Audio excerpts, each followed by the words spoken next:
Good morning. I'm David Seltzer, a member of this wonderful community. Please take your seats. Turn off your cell phones and take some time to greet everybody sitting around you.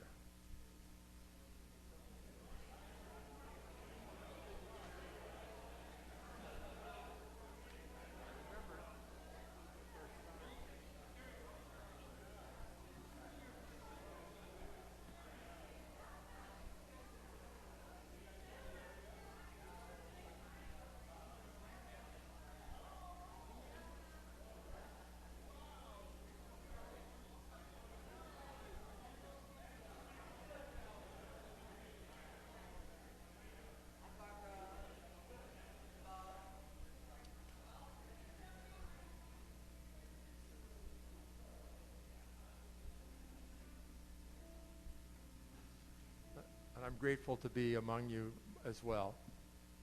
We honor you on wherever you are on your spiritual path and know that there is something wonderful for you here this morning. The words to our morning chant are on the screen, followed by the words of the spiritual mind treatment offered by Reverend Karyl Huntley to take you deeply into your own center.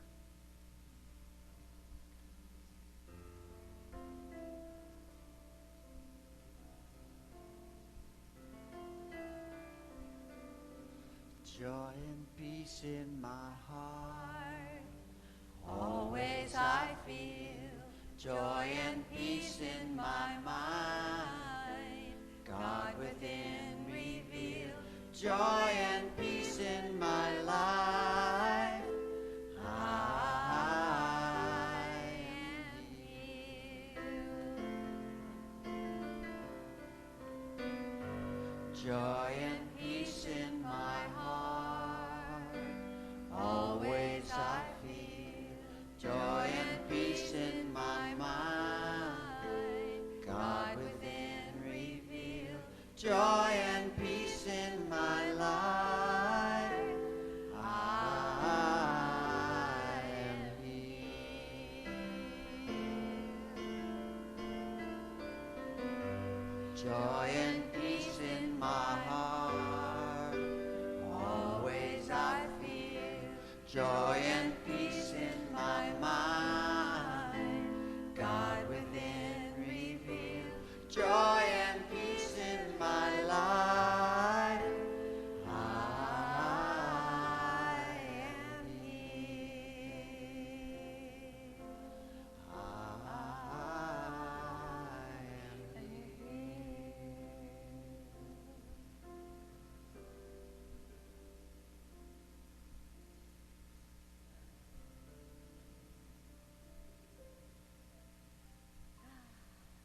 Good morning, everyone. I'm Reverend Karyl Huntley, and if you weren't here last week, then I'm back. I was back last week too, but so this morning for the opening prayer, which always happens right now, I would like to pray for the tragedy of the airplane crash and everyone involved with that. And so if you have something else that you need prayer for, just put that right into this prayer, and also think about getting a prayer from a practitioner at the end of the service, okay? So right now, I turn within, and I invite everyone to join me in their own within. With the next breath, I sit in my heart, letting my awareness go to that place where the breath stops, at the bottom of the breath, where my beating heart is also the divine heart. I sit in the divine heart. And as I just sang about peace and joy, I know that they accompany me in this divine heart, where I realize that the presence and power of God is all there is in any and every dimension, that the joy and peace and love of God reaches into and through all circumstances and conditions, that this power that never changes enlivens everyone and everything in this life and before this life and after this life. I know that this is the life that I am living, the one life that God is. And I know the same for each person here in prayer with me. I know this for each person who is listening and watching over the internet and in prayer now or later. I know that the life of God is in and through every single person that was on that flight yesterday from Korea into San Francisco. The same life enlivens all people in our city who are aggrieved, and all of the families and those concerned about the people who were in that airplane, all united in my heart right now, all united in that divine heart of God that is at the center of my being. And in my heart now, with these beloveds, is only love, peace, and joy. And as I feel that love, peace, and joy enveloping all these beloveds, I let the love expand to encompass everyone in this room, expand to encompass everyone in our city, expand across the ocean to everyone in Korea and all around the world. And I know that the love that is the divine love within my heart has the capacity to comfort, to heal, to extend a compassionate blanket into and through all hearts involved with this event that happened in our city yesterday. And so knowing that love is the universal healer, I know that physical ailments are healed. I know that fear is healed. I know that concern of any and every kind concerning this incident is healed as well. And for those who have other concerns this morning, I know that the love that is resident within the divine heart within me, extending out forever, is that healing power and presence that can restore well-being no matter what the concern is, no matter what the pain is, no matter what the discomfort is. Love is that universal healer that takes it all, wraps it in compassion, and expresses that into the world as divine love and well-being. And so not knowing exactly how each and every healing will take place, I know that this is the path of healing. And so I extend it to myself and to everyone. And knowing now in this moment that the spiritual work is complete, I give my thanks and I release this word into the divine heart which is everywhere, so that its work may be done. And so it is. Amen.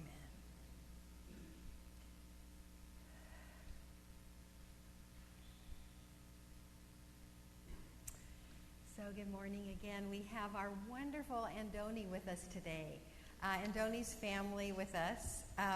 He's been in the entertainment business for more than 12 years as a singer, band leader, and actor. He sings at many, many, many churches, but we claim him as ours. We let him go out to other places. And he'll be at Ricky's in Nevada the Friday night, July 19th, and at the Taste of Rome in Sausalito on Saturday night, the 20th. If you didn't get that down and you want to, his table's right around here after the service. Please welcome Andoni.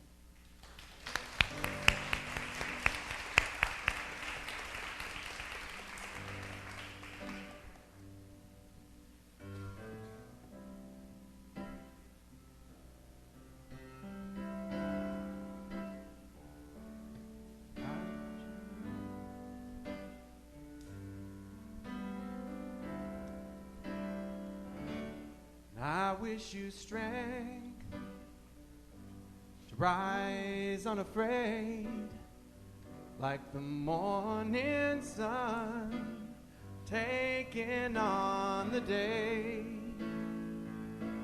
Because when you shine, you light up the place.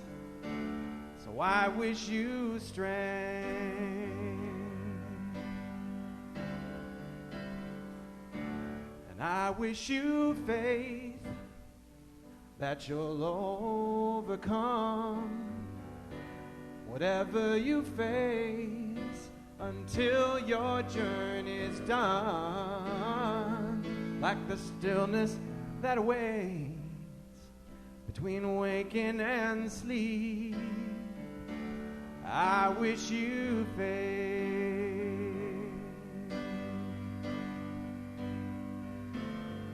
And I wish you could see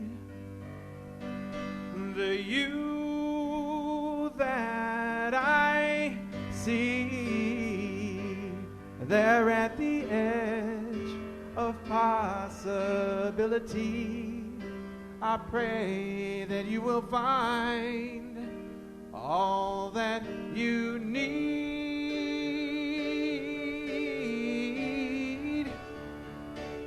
And I wish you peace that comes from within, a gentle release of all that might have been, like the stillness that awaits between waking and sleep. I wish you peace.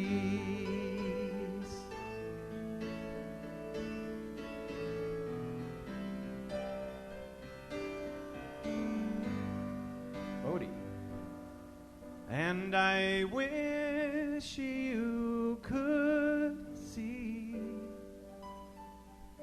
the you that I see there at the edge of possibility. I pray that you will find all that you need.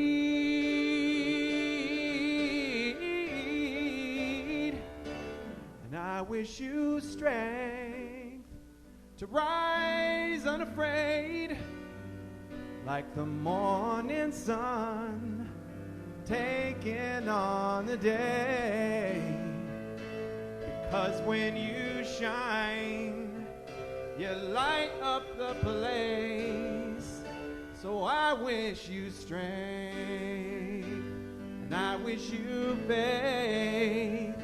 I wish you peace. I wish you strength. Oh, I wish you strength.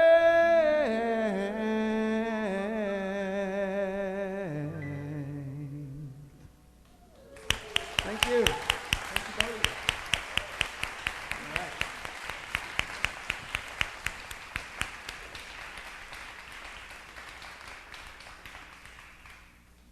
Good morning. I'm Reverend Sarah Hargrave, staff minister at this wonderful spiritual community. We always like to start this part of our service with gratitude. And today we're grateful for all the goodies. You know, after service, we go over here and there's great goodies there. They do not appear by magic. Volunteers on the Sunday team make that possible. They bring things for us every Sunday. Different people bring those. And also sometimes people who have parties or at events and have leftovers bring those too. So we're always glad to have anything that you bring to bless the community to share. Children blessing, I think maybe we don't have children today, but I'm going to tell you about what they were going to do. And that is, they were going to talk about letting, because it's a great thing for all of us. We're going to talk about letting go of worry. And they had little worry bags for the kids to decorate and to put their worries in. So I think we all need one of those. Maybe I'll go backstage afterwards. Asilomar is coming up this year. It's earlier this year, July 28th through the August 3rd. It's a wonderful summer retreat. How many of you have ever been to Asilomar? Well, if you haven't been, talk to these folks. It's a wonderful get-together with great speakers and workshops from dawn to dusk, and great scenery, great food. And I'm presenting there for the first time this year, so on Tuesday. Woohoo! Going to be doing Money, Beliefs, in You. Also, once a month, I have a breakfast, or actually not a breakfast, it's a coffee and conversation at Il Fornaio, because Il Fornaio doesn't serve breakfast. But if you want something to eat or drink, you pick up what you want from the carry-out counter and come to the table for a great conversation. And this month's topic is the 2 biggest barriers to answered prayer. So if you want to know what those are, come Thursday morning, Il Fornaio, 8 to 9:30. Summer class, Reverend Karyl is doing Healing Negative Emotions, and it begins this Thursday at 6:30. There's still time to sign up. And also, quick start today, Gail Durkin is doing that, and she's a wonderful teacher. So come and learn about the basics of this empowering philosophy. Even if you've taken it before, it's always good to have a refresher. And now Reverend Karyl, our wonderful spiritual leader, is going to talk about Forgiveness Day and give us a wonderful message. Yes. Can you just stand up, Bob? International Forgiveness Day has been the vision of this wonderful man for over a decade. It is...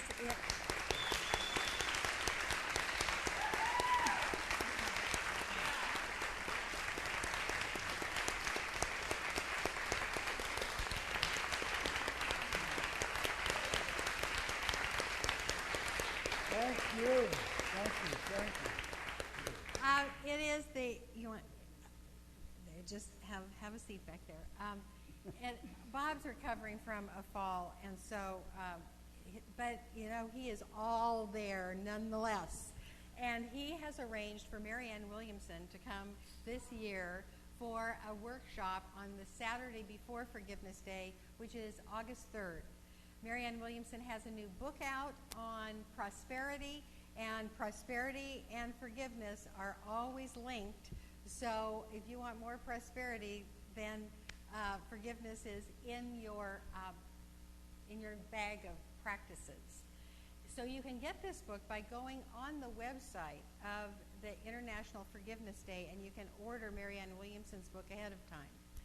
Bob is also looking for volunteers, both for the Saturday workshop and for the Sunday celebration of International Forgiveness Day, which is at Angelico Hall in Dominican College. There is a handwritten sign-up sheet on a yellow tablet. What would we do without those yellow tablets, at least me, on the activities table. If you can give any time at all to this wonderful, wonderful, wonderful event that has changed lives. I mean, when you see those heroes of forgiveness that have gone through life events that are horrific, and they are free of the resentment and pain because they've forgiven, it inspires your whole life. So I would really ask you to see what is in your heart about serving and attending. Okay? Yeah. Good. All right. So, and if you need more information, just ask Bob. So now we're moving into the talk part of Sunday. And you know, our theme this year is the New World and the Ancient Path, because the ancients and the moderns give us wisdom about how to live our wonderful good life. So we have this ancient calendar. The calendar in most earth-based cultures is circular because the seasons roll. And so we are going through the seasonal year and seeing what information that can give us about our own life. So we're in a new month now. We're in July. And what happens in the natural world in July in the northern hemisphere? What's happening in my backyard is that my tomatoes are getting bigger. They're all there. They're all on the bush. And the bush is taller than me. And I'm going to have, I love it. I'm going to have lots and lots of tomatoes. And they're there, and they're getting bigger and redder. So the energy of July for the growing season is increase. That's our theme for July. So last week, if you were present, there was a little survey. If you weren't here, then you get to learn about what the people last week wanted to know about. So I ask you, what do you want to increase in your life? The top 3 things that you wanted to have more of in your life in order are abundance, love, and joy. Isn't that interesting? So what I have decided to do is to do it backwards and to talk about joy first. And the reason for that is that if we can establish this natural little hum of joy in and throughout our whole lives, then everything else comes to us. So we don't have to work so hard for love if we're filled with joy. And we don't have to work so hard for abundance if we're filled with joy. So that's why we're talking about this today, and how absolutely natural it is. It's a quality of life that is ever available. In fact, that is the principle. Joy is always available. You know, when my daughter was a day old, less than a day. I mean, when she closed her eyes the first time after she was born, she smiled. She had this precious little smile on her face, and I thought, oh my God, what a unique baby. My baby, of course. Well, now, recently, a lot of my friends are having children or grandchildren, and so there are newborn babies on Facebook all the time. And guess what? They all smile. They all have and usually it's a sleeping smile. So they're just like dreaming about something really wonderful. And the joy on their face is absolutely evident. So when I said that if we have that hum of joy throughout our whole life, then everything comes better. And actually, it says a version of that. Jesus said a version of that in the Bible when it said that he said, "Seek first the kingdom of heaven, and all else will be added unto you." So I want you to know that I don't think heaven is that place with the clouds after we die. I think heaven is that intense sense of well-being that we can have at any moment, including right now. That if we are feeling that intense sense of well-being, that all is right with my world, and I have absolutely no complaints, that circumstances can come and go, can't they? They can they can move right through our lives, and we still have that sense of intense well-being, that no matter what happens, I am cared for. No matter what happens, my beloveds are cared for. No matter what happens, I am in God. I remember one time, I've told you this before, but maybe you weren't here then when I said it, years ago when my mom was with us and she was having dinner with Lloyd, our founder, one night. She was very late. She was driving herself to dinner with Lloyd.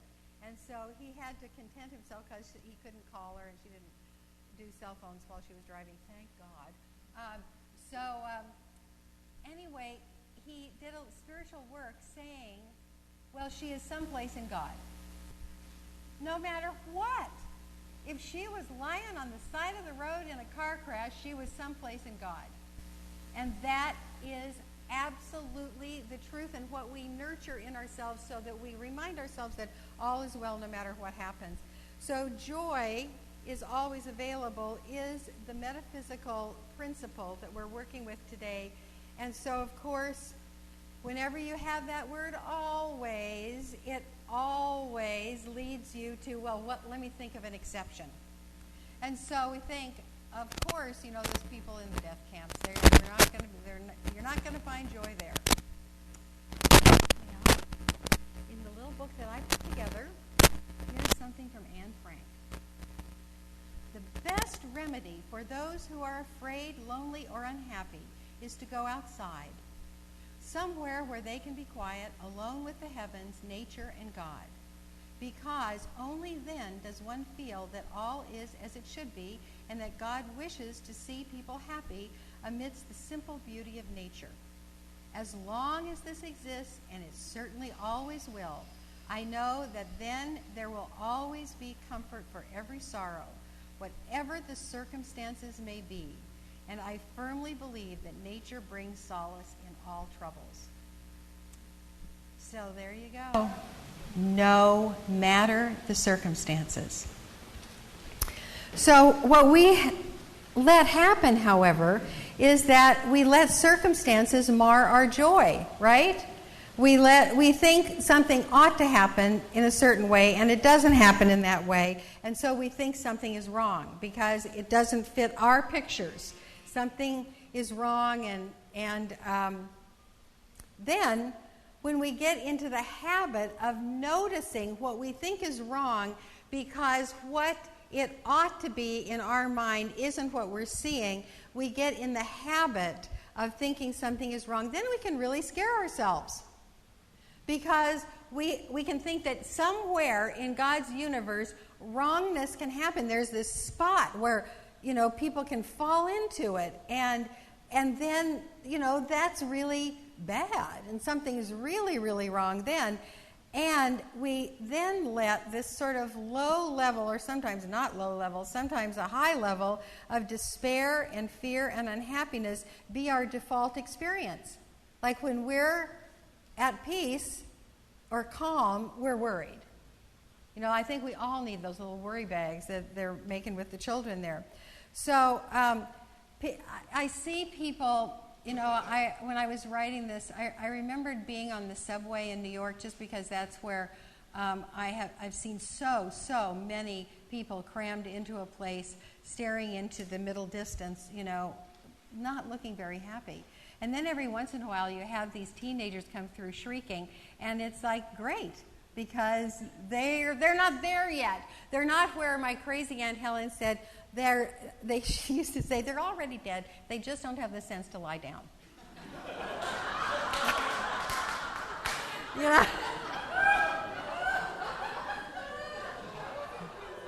So you've seen them. So, in Jean Houston's book, God's Seed, she goes through sort of a personalized and metaphysical look at Jesus' life. And she writes, Jesus seemed to regard despair as the quality of mind that impeded the flow of the miraculous. Despair is more often than not the source of our sickness, and the release from despair is the source of our healing. Jesus released despair while he healed. Your sins are forgiven, he would say, with enormous love and empathy. The term sins is an ambiguous one, for in Aramaic it also refers to the lifting of the accumulations of your life. Jesus was essentially saying, you now have freedom from your load, freedom from accumulations. And so that is what we're after when we nurture this general hum of joy as it moves through our life. So we can work on this in a number of ways. We can consciously do letting go practices for letting go of the reasons that we think we're unhappy. Then we can do gratitude practices for what we think makes us happy. But the really powerful practice is to nurture joy for no reason. Okay? That is your default position.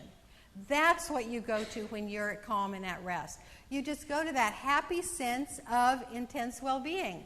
And if somebody asks you, why are you so happy? You would not be able to say, because you just have that sense of being in heaven.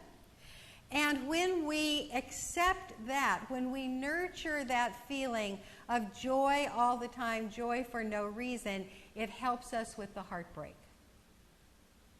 So I really, really wanted to talk about heartbreak when I have this talk about joy.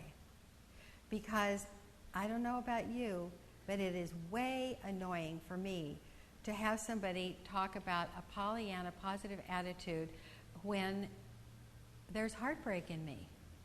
It's like, what are you talking about?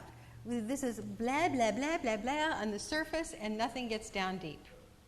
So, let's see. Let's see if I'm talking to the right crowd. How many of you have sometime in your life experienced heartbreak? Pretty much everybody. Well, welcome. Welcome to life on earth, really. Because in the Psalms, in the Old Testament, it says, weeping may endure for a night, but joy cometh in the morning.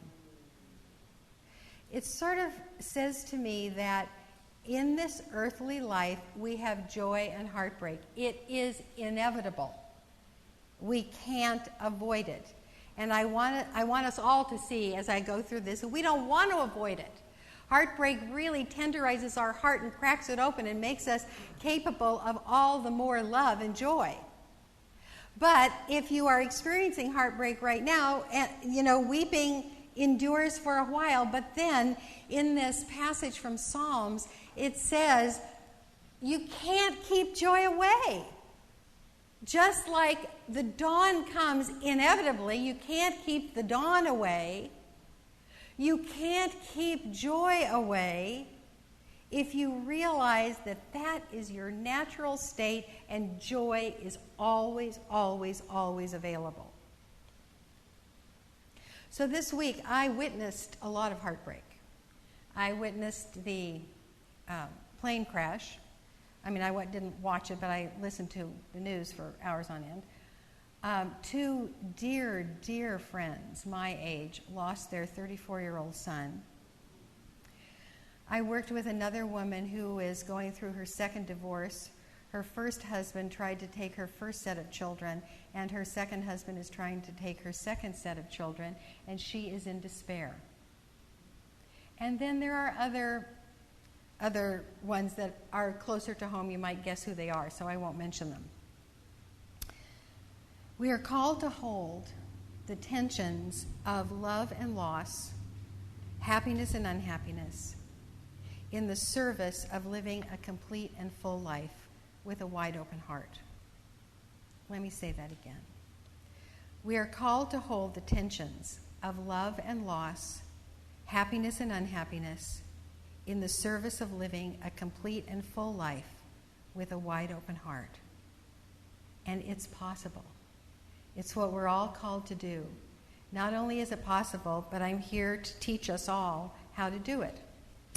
So last week I told you that I bought this book because I wanted to, it's called Healing the Heart of Democracy, because I wanted it for the 4th of July, and now the 4th of July seems so far away because so much has happened since the 4th of July, but it's a great, great book, and we have a couple of them in the bookstore. The first chapter is called The Politics of the Brokenhearted. And this author talks about some of the things in our society that are heartbreaking. And the two-party system, both of whom behave badly. Have you noticed? That, they're so intent on showing the other side is wrong that they seem not to keep the general goodness of all of America in their hearts. So he starts here. And where he starts actually is with Abraham Lincoln. Because Abraham Lincoln suffered his whole life with depression. And they called it melancholy then. And he navigated us through the Civil War with this internal tension of holding love and loss. This internal tension of holding happiness and unhappiness. And this is what the author writes. Lincoln's need to preserve his life by embracing and integrating his own darkness and light made him uniquely qualified to help America preserve the Union. Because he knew dark and light intimately, knew them as inseparable elements of everything human, he refused to split North and South into good guys and bad guys. A split that might have taken us closer to the national version of suicide. Instead, in his second inaugural address, delivered on March 4th, 1865, a month before the end of the Civil War, Lincoln appealed for malice toward none and charity for all, animated by what one writer calls an awe-inspiring sense of love for all who bore the brunt of the battle. And so we have this example in our democratic history, the history of our republic, of this wonderful leader who knew these tensions of happiness and unhappiness are this different sides of the same coin, and that what holds both of them is love and an open heart. So we hold our heartbreak in this suspension of compassion, letting the heartbreak tenderize our hearts. Because what happens is that when we experience or feel like we're going to experience heartbreak, when we are moving into a breakup or we suddenly get very bad news, our tendency is to retreat from it. Our tendency is to say, I don't want to feel that. Our tendency is to harden our hearts, some of us, unless now that won't be because you're learning this lesson. But, how many of you have done that? I don't want to feel this. I don't ever want to see you again. No, I don't want to write to you. I don't want to think about this. Don't contact me. And what is the healing, of course, is to open our hearts and say something like the equivalent of, whoa, this really hurts, and I am right here. This really hurts, and I am right here. One more sentence from this book. It is the heart's alchemy that can turn suffering into community, conflict into the energy of creativity, and tension into an opening toward the common good. That's what we did with the opening prayer. We went right into the pain of everybody and held that in our hearts, in our loving hearts. And that is miraculous. It's possible to do this and keep the joy humming. It is possible to go into pain in this way and keep the joy humming. I've experienced both in my life. When my mother died, I was able to keep the joy humming and move through my sadness. I was not able to do that through 2 divorces. I was encased in pain. Now, I'm not. I can see that great good happened. I have infinite compassion and friendship for the people that I was married to. So the key is keeping our heart open without the protection against it breaking. And I know that's counterintuitive, but that's why we have practitioners to help you with that self-protection that you don't need. You don't need that self-protection because joy is always available. So in our Science of Mind textbook, the definition for joy is the emotion excited by the expectancy of good. The emotion excited by the expectancy of good. Now, I want to go into this a little bit deeper because when I say that, the emotion excited by the expectancy of a specific good is where you go. It's where I go. And that's not what it's saying here. It's that I expect to have the feeling of intense well-being no matter what the circumstances. I'm not expecting a particular thing to happen and outpicture, and if that particular thing doesn't happen and outpicture, then I'm not going to be happy. That is not the lesson here. The lesson is to expect that general sense of intense well-being no matter what the circumstances are. That is the heavenly state.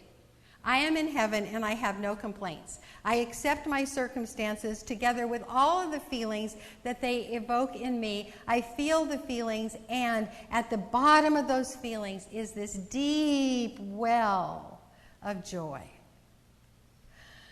Breathe that in. That's possible for us all. So the lesson today is really about increasing joy. So it's available, and whatever level you're experiencing, there's more to be had. So briefly, the lesson is let go of worry. Let go of life's accumulations. Practice every single night breathing out any resentment or fear or doubt or angst or confusion or anger that you may have, just breathe it out and then breathe in peace. Lighthearted is a very instructional word. Lighthearted means my heart is open, it is light, it holds no pain. The pain moves right through it. And so we try to avoid things ought to be different and instead say, this is what is, and what do I do now? So worry, I want to be very clear about this, worry does no good. No. How would we, you'd think that we'd realize this, how many hours we've spent worrying, and is there ever a time when you can say, yeah, I worried about that for 8 hours, and look what happened? Never. You're never going to hear that. So I do have that worry place in me. I mean, people who know me well can point to it. So a lot of you know that my daughter is in Santorini, Greece right now, working at a dive shop. She goes where there isn't oxygen 2-3 times a day. She goes under the sea. Now, I had a really bad experience with scuba diving when I went scuba diving. And so I work with myself not to worry about her. She texts me and says, we're having a night dive tonight.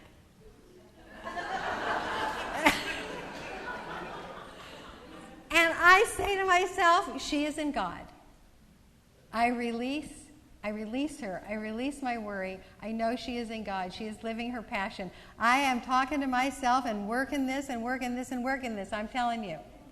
So it's not that I'm so far ahead. I just know what to do. And thank God sometimes I remember to do it.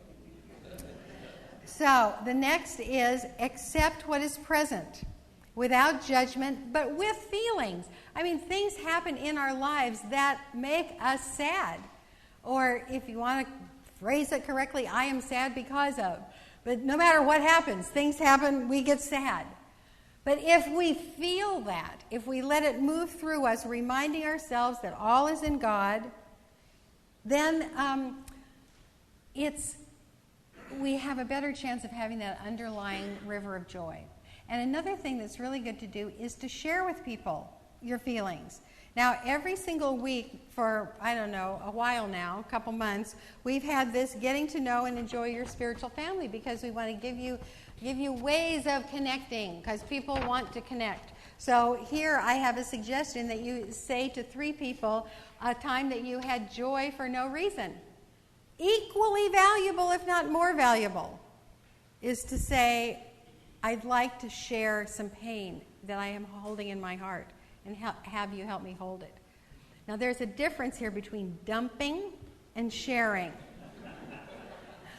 Dumping is when you are committed to worry and despair and you want to rope somebody else in. And so you say, please listen to me while I tell you my pain, and you tell it and tell it and tell it and tell it. That's dumping. Sharing, so that you might lessen your pain, is to say to somebody, I want to say this out loud because I alone am holding it. I want you to help me hold it. Then you say it out loud. Your friend helps you hold it, and in their alchemical heart, where they are coming to you with only love, it is transformed into love. Can you feel the difference there? It's tricky, this lesson. But sharing is good. Dumping is not so good.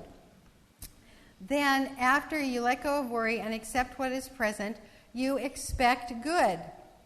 Not specific pictures in the future, but you just expect that in general, life has that hum of being intensely well. Everything is, you have no complaints.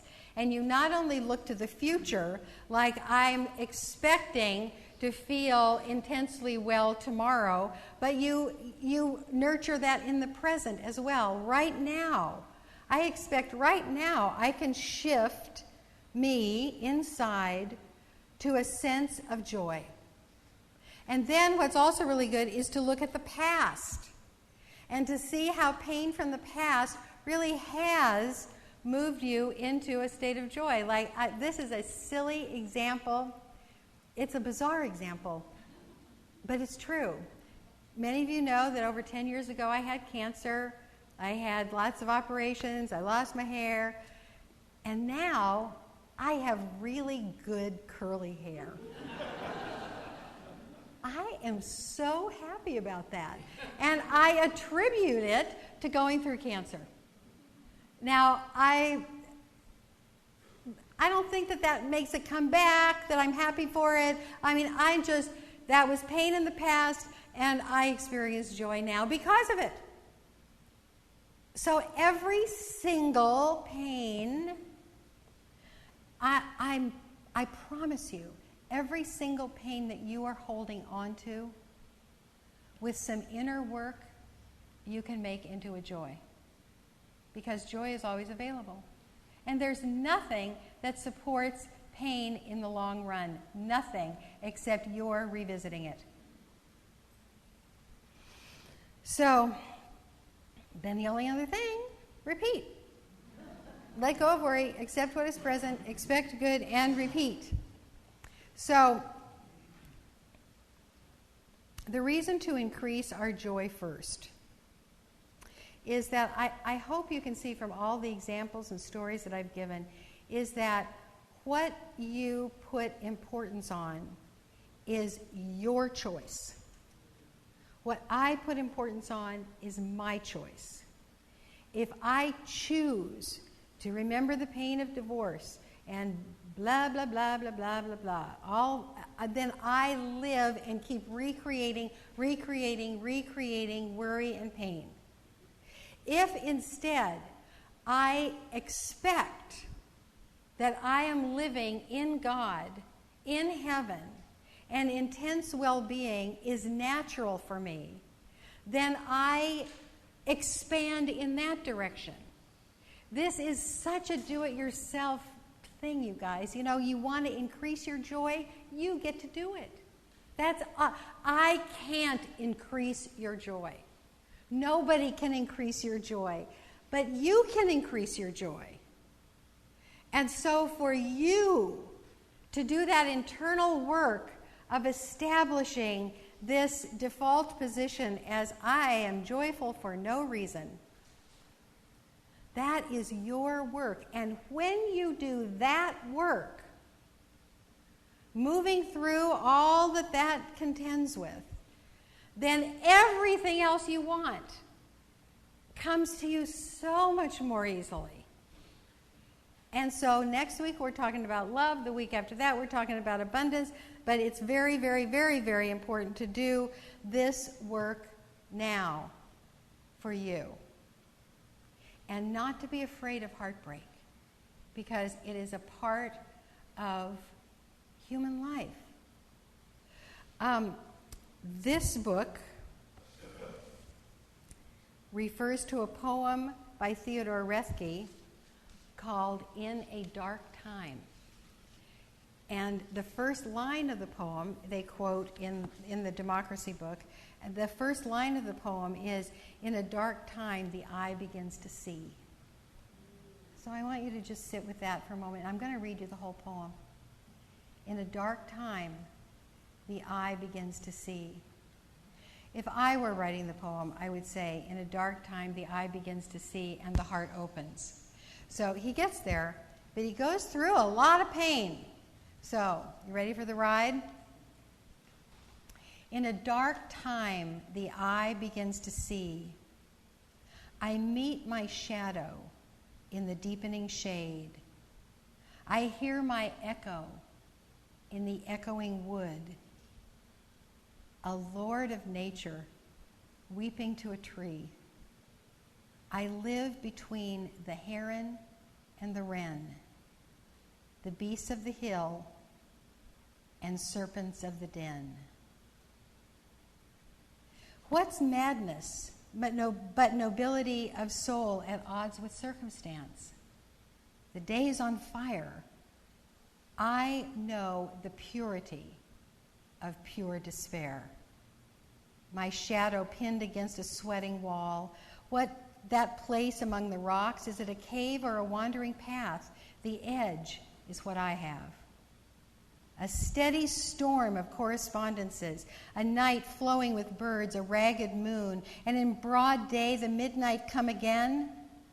A man goes far to find out what he is. Death of the self in a long, tearless night, all natural shapes blazing unnatural light. Dark, dark my light, and darker my desire. My soul, like some heat-maddened summer fly, keeps buzzing at the sill. Which eye is I? A fallen man, I climb out of my fear. The mind enters itself, and God, the mind. And one is one, free in the tearing wind.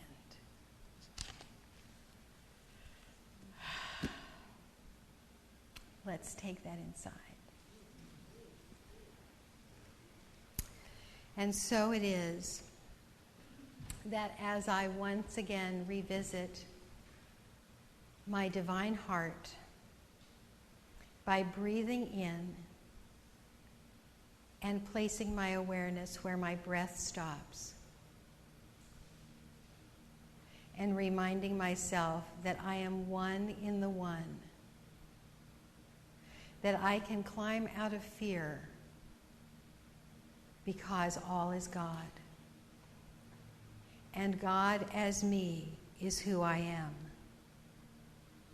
And so it is that knowing that I am an immortal being within God and will never die, and that nothing bad can ever really happen to me because I am one in the one, I accept. And not only do I accept, but I welcome all that life has to give. I accept the beauty and the tragedy and all of the varieties in between. I am one with the one, and so ultimately all is well. I know that joy always cometh in the morning, and every single place there is morning somewhere. All sustaining, all healing, all pervasive. All joy increasing in my experience until the circumstances that come and go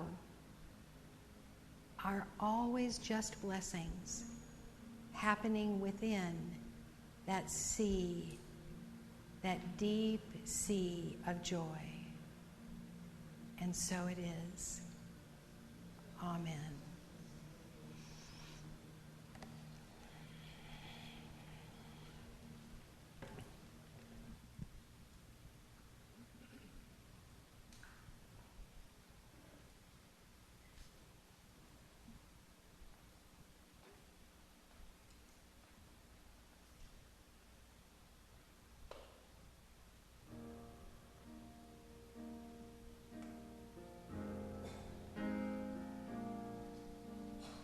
If I ruled the world, every day would be the first day of spring. Every heart would have a new song to sing, and we'd sing of the joy every morning would bring. If I ruled the world, everyone would be as free as a bird. Every voice would be a voice to be heard. Take my word, we would treasure each day that occurred. My world would be a beautiful place where we would weave such wonderful dreams. My world would wear a smile on its face like the man in the moon has when the moon beams. If I ruled the world, everyone would say the world was their friend. There'd be happiness that no man could end. No, my friend, not if I ruled the world.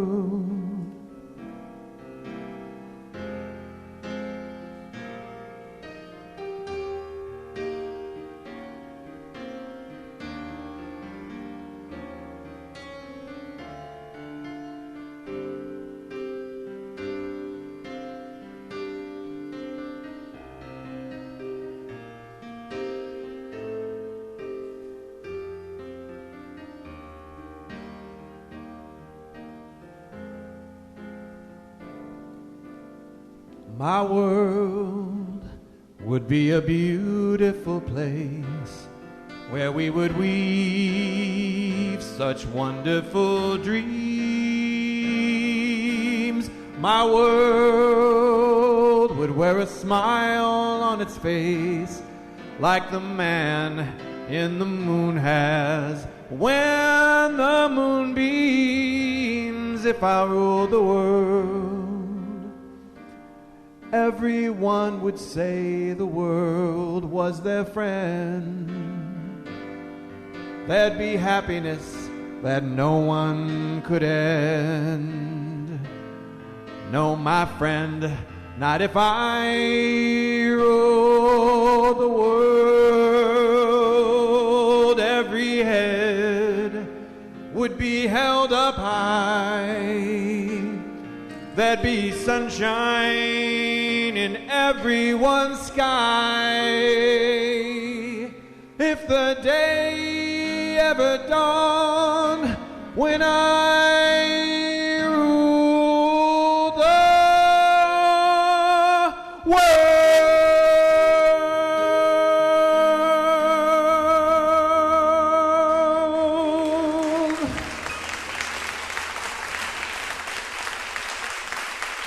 Thank you.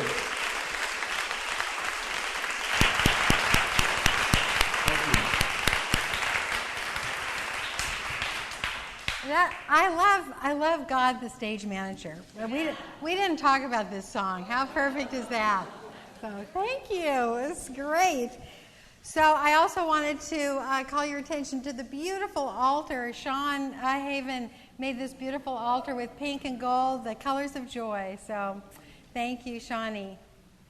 So now is the time for our tithes and offerings. So if you would just reach into your heart and then reach into your pocketbook, but first reach into your heart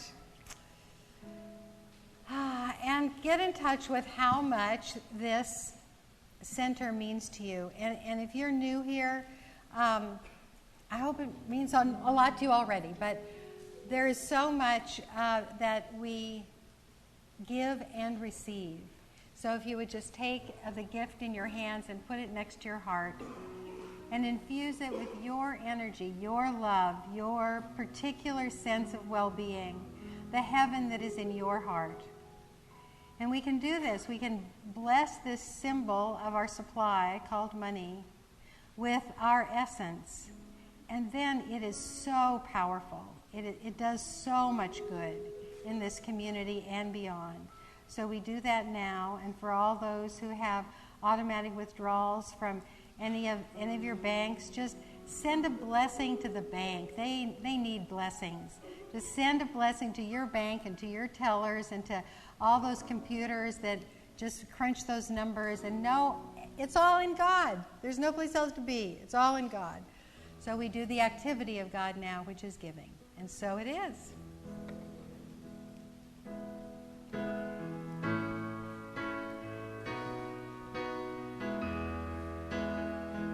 We are the world, we are the Spirit, we are the principle of life's eternal giving. We are everlasting, beautiful and free. We are one in God, and God is one in me. We are the world, we are the Spirit, we are the principle of life's eternal giving. We are everlasting, beautiful and free. We are one in God, and God is one in me. We are the world, we are the Spirit, we are the principle of life's eternal giving. We are everlasting, beautiful and free. We are one in God, and God is one in me. Aren't those great words? Yeah. Michael McQuilkin, he was a member here long ago. We love Michael McQuilkin. He tunes pianos. So I bless this offering now, all of the good that it will do, the dear hearts who gave it, the activity that is giving from our heart into the world. And so it is. Amen. All right, so we are coming down the home stretch here. Thank you for coming. Remember, more love next week, more abundance the week after that. So, Reverend Sarah, would you please pray us out, and all the practitioners come forward if you would.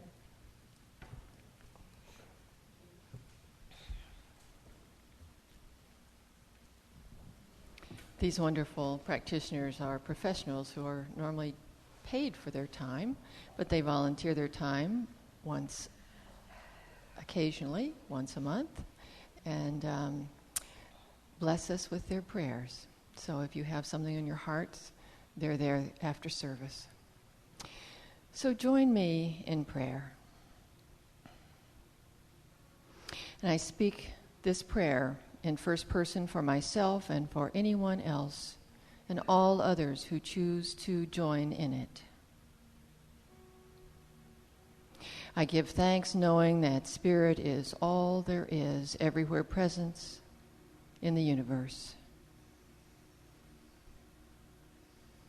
And that the nature of Spirit is love and law. So I relax into the love of Spirit, knowing I'm enfolded and supported and filled with joy. And I give thanks for knowing that no matter where I am in my life, the circumstances, the place, the situation, I am fully in God.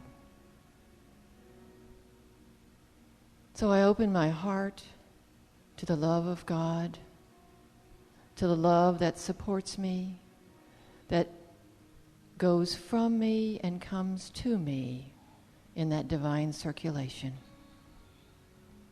And I open my mind to the infinite intelligence that is always guiding and directing, and knowing that no matter what the circumstances or worries, that there is an answer already complete in the mind of God, unfolding perfectly and being revealed in the right time and the right circumstances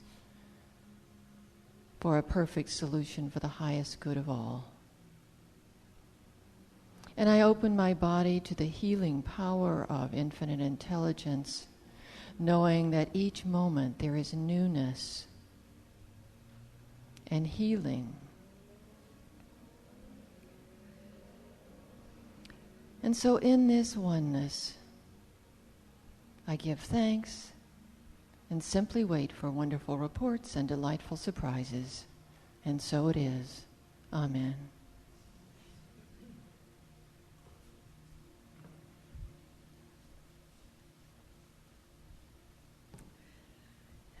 Remember, if you would, sign up for classes at the education table, and sign up for Worldwide Forgiveness Service is at the events table. Would you all now please stand for the affirmation and then our closing song. And right up here. Joy is the natural hum of my inner life. I accept the circumstances that are before me and know that my oneness with all that is assures that I am whole always. The feelings and preferences that come and go are like clouds above the tranquil sea of my never-ending joy.